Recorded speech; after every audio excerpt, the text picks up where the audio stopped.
Others are implemented as software, and you can run it on any operating system. The end stations that are communicating over the VPN commonly have some type of client that's able to encrypt and decrypt the data. That client may be something that is installed separately or may be built into the operating system that you're using. With a VPN, you might be at home, at a coffee shop, at a hotel, or some other place, and you need to access resources that are inside of your corporate network.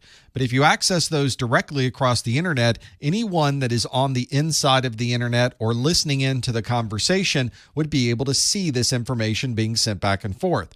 So instead, you start your VPN software and you create an encrypted tunnel to the VPN concentrator that is just in front of your corporate network.